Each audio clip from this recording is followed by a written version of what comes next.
Welcome to this week's edition of The Passion of the Digital Artist. And here he is, that passionate tradigital artist himself, Jeff Mueller. Boom!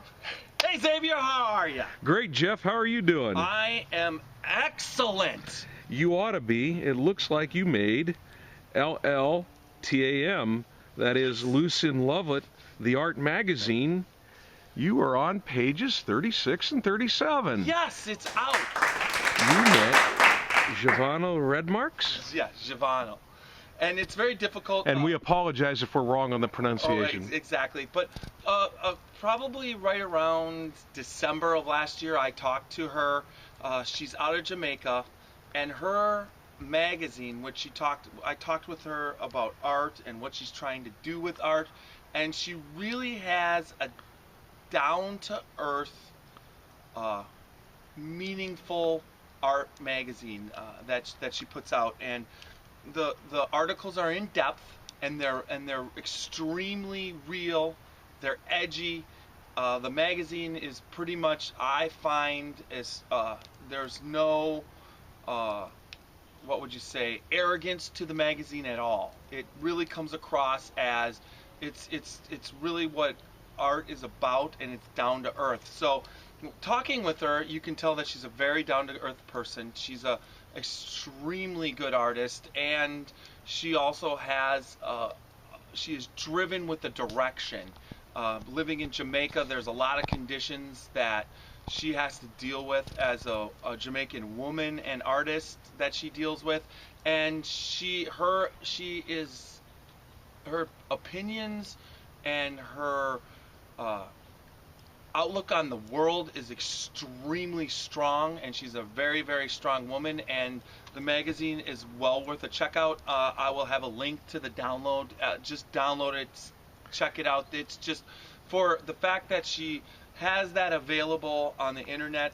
She eventually is shooting to be a print magazine, but right now it's an internet magazine or a digital magazine. But I really believe with the raw energy that she can get across with this particular magazine and the statements that she's making with it, I really believe that it will become a print magazine, and I'm just honored to be a contributor to it.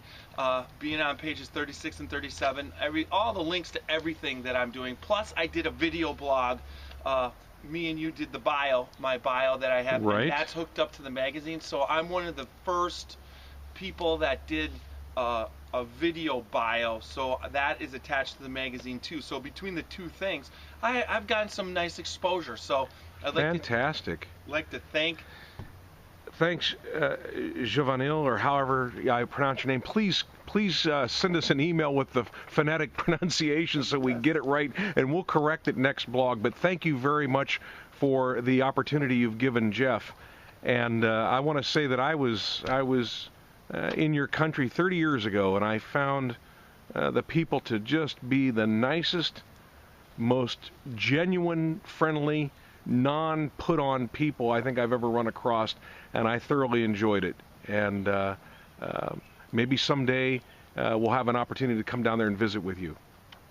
Excellent. Well, that brings us to this week. What happened this week? Not a lot's been going on with me. I've hit the 275-hour mark on the commission that I'm working on. Wow. It's intense. I'm trying. I've extended. I had to extend my deadline. It was supposed to be finished by tomorrow. That wasn't happening. I called up. I've got an extension.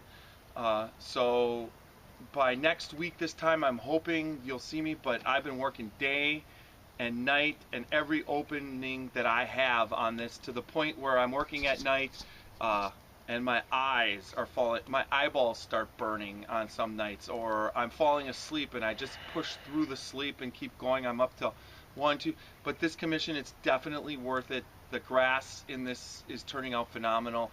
I believe it was on Away on my Cape Cod series, a painting where I had grass. Well, in this one, this grass is far surpassing the grass that was on Away.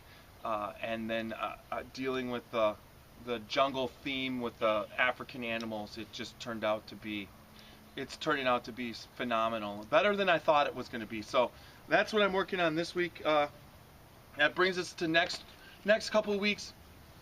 We're going to have a guest. And that guest is David Sandom? Yes, David Sandom. David is a phenomenal. He has. I met him through Twitter and then through conversed with him on Facebook. But he has done some phenomenal things. He is a very kind and generous person.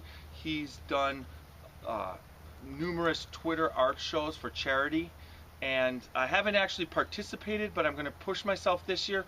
One of the reasons is that they don't accept digital artwork. They want hand-painted artwork, and pushing myself in this digital medium. So far, I haven't really pushed myself to do an actual piece of full-out painting. But for the next one, I think this was the third one this year, and it had gotten bigger because he had done it with another artist in Florida, Robin Pedrero, who has been a social media hero for us in the past. But what it comes down to is what he's doing and how he's marketing himself. He's kind of a step ahead of me as far as he's starting to get to the point where he's getting a lot of commissions and he's getting artwork and he's doing artwork full time, what I would like to do in the future. And it's really kind of inspiring. So his story will be coming up in the next couple weeks. We're going to go in depth with him, and he's going to work with us. So we'll see how that's goes. Exciting. I'm looking forward to that. Yeah, it'll be good. So that's it for this week, folks. Everyone, thanks for joining us. Have a great week.